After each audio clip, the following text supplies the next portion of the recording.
அனைத்து சிம்மராசி அன்பர்களுக்கும் தமிழ் பராபவ புத்தாண்டு வாழ்த்துக்களை தெரிவித்துக் கொள்கிறேன். இவ்வாண்டை பொறுத்த வரைக்கும் உங்களுக்கு எந்த மாதிரியான யோக பலன்கள் இருக்கும் அப்படின்னு பார்க்கலாம்.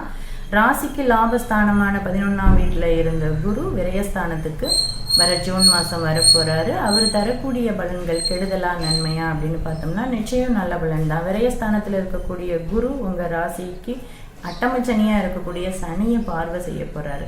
அந்த சனியோட தீய பலன்களை குறைக்கிறதுக்கு தான் உங்களுக்கு இந்த குரு பெயர்ச்சியே ஆகியிருக்கு அப்படின்னு சொல்லலாம். அடுத்து நமக்கு டிசம்பரில் வரக்கூடிய ராகு கேது பெயர்ச்சிகளும் குருவின் கட்டுப்பாட்டில் இருக்கும். மொத்தத்தில் குருவோட கட்டுப்பாட்டில் தான் இந்த வருஷம் பெரிய கிரகங்கள் எல்லாமே இருக்க போகுது. அப்படின்றப்ப நீங்கள் இந்த வருஷம் யோகத்தை அடைய போகிறீங்க.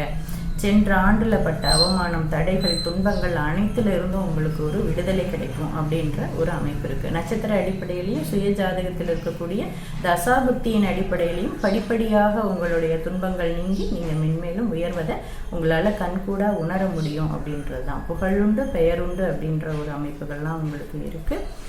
மேலும் உங்களுடைய ராசிநாதனான சூரியன் அப்படின்னு பார்க்குறப்போ மாதம் ஒரு இடத்துக்கு ஒரு இடம் மாறிக்கிட்டே வரப்போகிறார். 12 ராசியும் சுற்றிக்கிட்டே வரப்போகிறாரு. அப்படின்றப்போ இந்த சூரியன் நல்ல ஒளிநிலையோடு இருக்கும்போதெல்லாம் உங்களுடைய முயற்சிகள் நல்லபடியாக வெற்றியை தரும் அப்படின்றது. வெளிநாட்டு யோகம், வெளியூர் வேலைகளுக்காக காத்திருக்கக்கூடிய ஒரு அமைப்புகள் எல்லாம் உங்களுக்கு நல்ல வெற்றிகரமாக அமையும். கல்விக்காக வெளியூர் போகணும்னு நினைக்கிறீங்க, நல்லபடியாக அமையும். மொத்தத்தில் ஒரு சிறப்பான ஆண்டாகவே சென்ற ஆண்டை விட இருக்கும் அப்படின்றதுல எந்த ஒரு சந்தேகமும் இல்லை. சிவ வழிபாடு தொடர்ந்து செய்துட்டு வாங்க. வாழ்க்கையில் மென்மேலும் உங்களுக்கு நல்ல வெற்றிகளும் புகழும் கூடி வரும். வாழ்த்து.